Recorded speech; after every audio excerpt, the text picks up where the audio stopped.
as Monty Python would say, now for something completely different. I think, how many people have ever witnessed a Prezi presentation? Okay, not too many. So the analogy is, like a Prezi can sometimes be shocking and disorienting to those who are not used to its particular way of sharing information. My using the iPad as a presentation tool may be similarly jarring, but unlike Prezi, you won't need the Dramamine because there are no special 3D effects on flying through outer space. So deal with me here. This presentation is done completely offline, which is like cutting off half of the iPad. But I wanted to do it because I wasn't quite sure if I could be online during the point of this presentation. I wouldn't want my wife texting me during the presentation, and I wouldn't want my supervisor emailing me during the presentation, and all that fun information showing up on the screen. So this is being done completely offline. So bear with me. And you'll be able to see my fingers, which is kind of an added bonus to what I'm doing as we go along. If I would have known that, I probably would have trimmed my nails. But okay, my name is Matthew Trevett-Smith. Here's my contact information. Will be again at the end. I work at the University of Richmond in the Center for Teaching, Learning, and Technology. So it's a little bit different career path for cultural anthropologists that you may be used to, and I'd be happy to talk to you about that more this afternoon in the careers panel. My job is multifaceted. The two parts that are coming together for this presentation is my role as a social science liaison for the center. That meaning I work with about 100 faculty within the social sciences, of which anthropology falls into that category. So I'll be dealing with that. And then another part of my job is I'm the primary, is what we call it. So I'm the lead on the mobile device initiative at the University of Richmond. So I manage and work with all the faculty on campus who want to use mobile devices, specifically iPod Classics. Yes, they still exist. I saw them for sale at Walmart the other day, and I was shocked. iPod Touches and iPad 2s. And this presentation is about how they come together. I would feel somewhat remiss if I didn't take this opportunity to talk to you about the power the iPad 2 gives you on your fingertips in the classroom analogy. As a teaching and learning tool. So very, very quickly and very, very briefly, what it allows you to do in the classroom is it allows you to access information, it allows you to curate that information, and then you can organize it as well. It also gives you access to rich multimedia within a classroom space in a very unobtrusive way. I know there's a laptop program here at Bridgewater State University. I could see a mobile device initiative being a further iteration of that.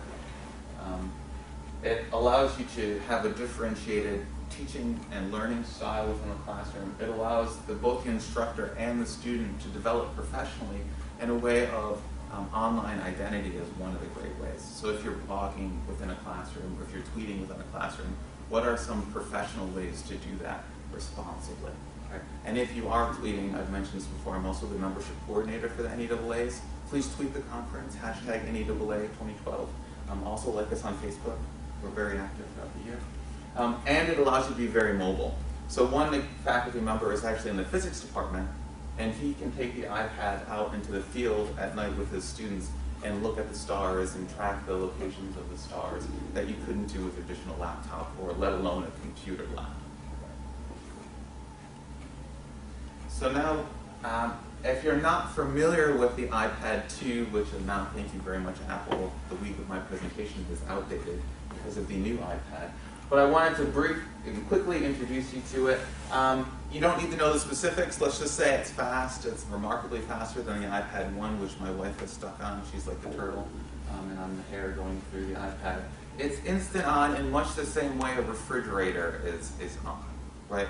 You have if it's the iPad's in sleep mode, the moment you wake it up or flip the cover, it's on, like the light in the refrigerator. So you can't peek through and see if the light's on when the door's closed, right? It's the same thing with the iPad. It's on, it's sleeping, you open it, you hit the button, and it's on and ready to go. Unlike the laptop, unlike the computer lab, that can take up to 5 minutes sometimes with login times, right? Battery life keeps on going. My laptop lasts 75 minutes without a cord. Right? It's only 3 years old and it lasts 75 minutes. I can't even make a meeting anymore. An iPad can be on, like it is right now, for 10 hours in function. That's not counting the time when it's asleep.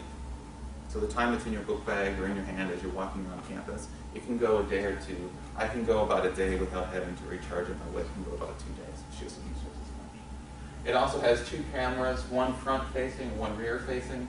One of the best bits of news from Apple this week was that the camera with the iPhone, the camera on the new iPad is going to be 5 megapixels.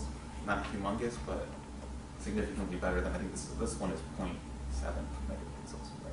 So remarkably different. Operating system I won't get too much into. We'll just say it's better. It allows you to do more. One of the built-in features is the cloud. So if you're in the field as an ethnographer, you know what your fellow ethnographers are doing as they're doing it. So if they're conducting an interview, you know who they're interviewing, when they're interviewing, where they're interviewing, and what that person just responded. Think about that as the instructor or as the field site manager. You know where and what your ethnographers in the field are doing at any given time. And you can read that data in near real time. It's also Wi-Fi. As I said, I have mine turned off. These models that we have at U of R do not have 3G. This bit over here basically says the iPad is aware of where it is. It can use your IP address to get pretty darn specific. So if I were to pull Google Maps on here and say, where am I? It could probably tell I'm in this building.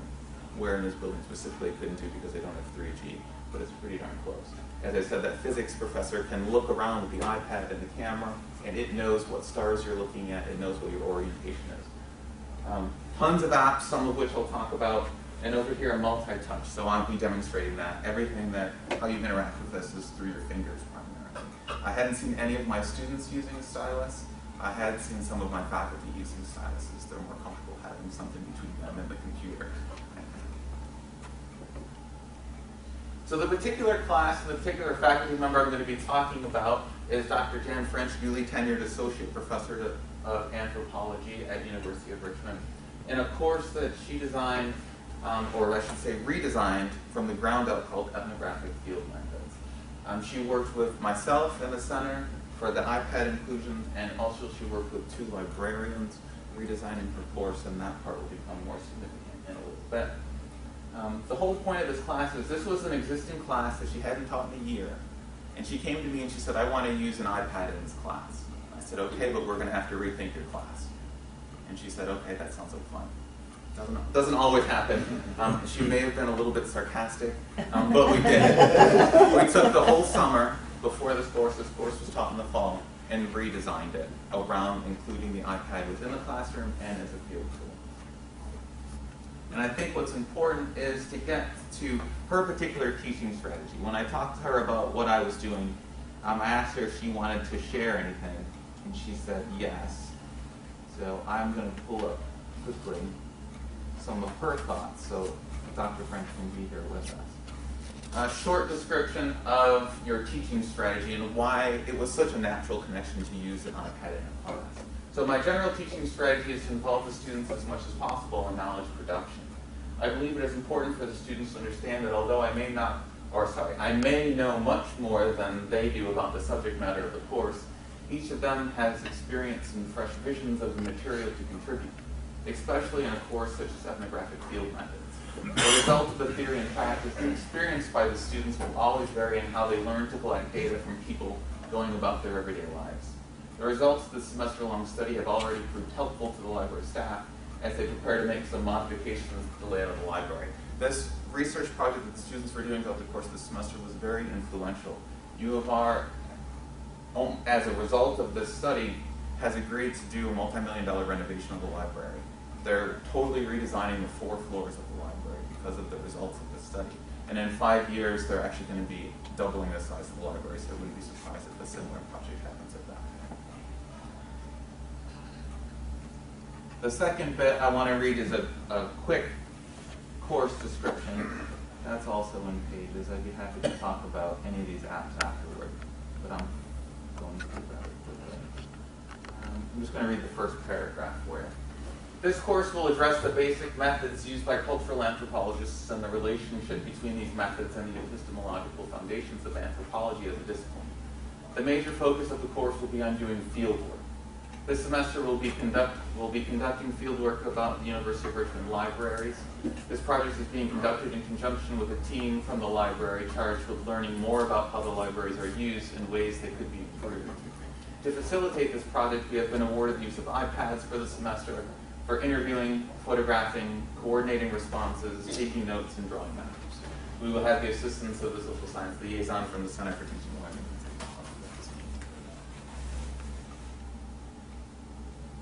So the idea, again, is that this whole course and the project was designed around using the iPad. The last bit that I'll read for a second is how the instructor saw the use of the iPad within the course. This one's kind of separated out by pages. But the iPads were used in the ethnographic field methods class in which 8 students worked together to research, understand, and produce a presentation of how University of Richmond students use and feel and think about the library. The iPad served as an all-in-one tool. The students used it to photograph, record, and video interviews and focus groups, take notes, read articles, and draw maps. Having a single piece of technology made it possible for each student to do any of the required tasks: observation, interviewing, field note-taking, at the spur of the moment. Their research results therefore reflected the spontaneous and contemporaneous nature of their experience in the library. They could also report back to each other and to me as they discovered new information and analyzed their findings. The iPads helped to make this a truly collective learning experience for the students and for me. So the 2 primary research questions that they were tackling all semester long were: how do students make use of existing library spaces and services, and what improvements could the library make to better meet the demands of students? So some of the research methods that the iPad is good for. Now, this particular class did not use all of them. That would be beyond a semester-long project, but these are some of the ways that the iPad could be used. One is as a survey device. Is anybody familiar with some of the Google apps, some of the Google suites? Some heads nodding. Google Forms. Does that, anybody know that? Okay. I can show you, I have a picture of that. Because again, this is all offline. The idea of Google Forms is this, and here you can see my web browser. I took a screenshot of it. The idea of Google Forms allows you to quickly create a series of questions and leave spaces for responses. So in this case, I have sample questions. You, as the surveyor, could have the respondent in front of you and ask them, how many times a week on average do you visit the library? You click in here and type the number. What floor of the library do you visit most often and why? You type in their response. And then what happens is afterward, it gives you a data sheet that looks something like this. And this is fairly ugly. You can do a lot of stuff to play with it, but I wanted to show it to you in its rarest form. It tells you exactly the date and time that the survey was taken, what their responses were. You can have many more questions as well. And this is all cloud-based. So you as the instructor can reference this information in real time, and the students can access this information in real time. It's all cataloged off-site. You don't have to worry about the iPad breaking. It's all online. You don't have to worry about anything except a Wi-Fi connection. That's the important thing. Semi-structured interviews were conducted within this case. They used a couple of different tools. They could use Google Forms, but what they found is it was somewhat limiting. So they used an app that was called, there's a couple apps that do the same thing. I like Notability. Some students use Notability, others used Evernote. The idea here is that you can have a series of themes, right? And here we have library interviews. And again, along that same idea, it's date stamped and time stamped.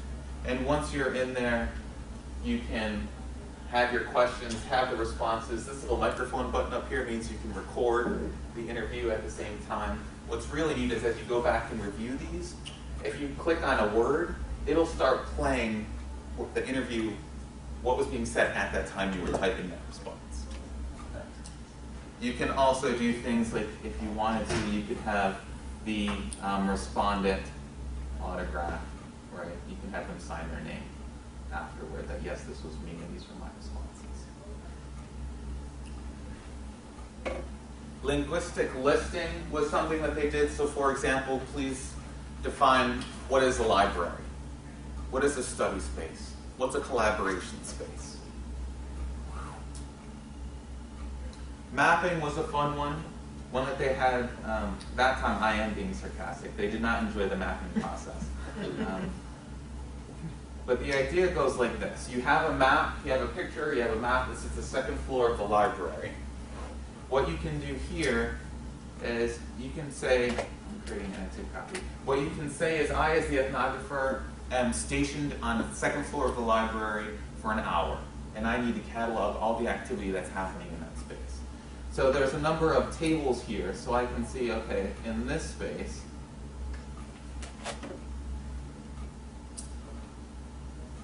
I witnessed 5 students creating a PowerPoint. And then you can be more descriptive. They were sitting at a booth, they all had one laptop, they were all trying to crouch over it, laptops were spread over, or papers were spread over the entire table, etc. And then what you would have going is over time, you would have multiple students who were cataloging what they were seeing within the library, and you can see what spaces were being most often used and for what. Field notes. They used Pages, which is a paid app, to create field notes. And this was some of the most revealing, most qualitative out of all the information. It was very much reflexive in their field note taking. So we had examples of students who were just asked to choose a random location in the library and sit there for an hour and write about what you're observing, how you're feeling, what you're doing. So we had students that would say, I chose to sit outside the coffee shop because I think the flow of traffic in this area, although technically not part of the library, is right at the front door of the library.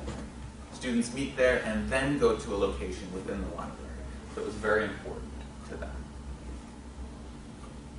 Photo diaries weren't quite the way that you might think. These were photo diaries of those respondents. So when conducting an interview with a student, they would say, what are you doing here right now? They say, well, I'm studying. Can I take a picture of how you're studying? Right, so they would take a picture of what that particular student is doing in the library. So if you were to ask me, I'm working, this is my workspace, right, as I'm writing this PowerPoint, or as I'm making this keynote. So you can see what my workspace is, right, is like. So the idea here is, the library has multiple tables. How are they being used? Do they like big tables or small tables? What they found was that there were tables for 6 people, but only 2 students would work there because they like to spread out, right? You have your laptop, you have your notes, you have your cell phone, you have all this stuff right out in front of you. Right? So they had all these big tables that were only being used for 2 people. Image association was used using a Google app and Flickr. Between the two, they would ask the student to please create through photos your ideal library for us. They would go out on Flickr or Google app with the device, save a number of photos that they thought made up the prototypical library, and handed the device back to the ethnographer. And then focus groups were used. You can record a demo for you, but if I held it up, you wouldn't be able to see it. It has a video recorder built into the iPad, so you can record an interview, you can record a focus group, video and audio. So we talked about the teaching strategy, the course description, the role of the iPad. The last 2 bits are, what did Dr. French think of the iPad as an ethnographic tool? In many ways, it is an ideal tool for conducting field work because it is light, small, unobtrusive, and unintimidating. It also allows researchers to stay connected to each other and to produce presentations and findings. Unlike a recorder or a camcorder, which has a red blinky light that can be somewhat intimidating to those being interviewed, if you're pointing the iPad, or if I just had it tilted up sitting right here, you wouldn't know if it was recording or not, right? Unless I told you. And then lastly, I'm not going to flip back to the keynote. The last question is, what are the challenges that you face when using your iPad? There are so many apps. This is the #1 complaint I get from folks who are using mobile devices. There are so many apps available for each of the tasks we needed to do that at times it seemed pretty daunting to the students and to me. Of course, this was the first time any of us had used the device, so we were all learning together. The next time I use iPads in the classroom, I plan to have a list of apps for them to experiment with, rather than having them find the apps on their own. And I said, this is the #1 complaint, but she kind of takes it back a little bit. At the same time, the search for apps brought the students together in a very exciting way.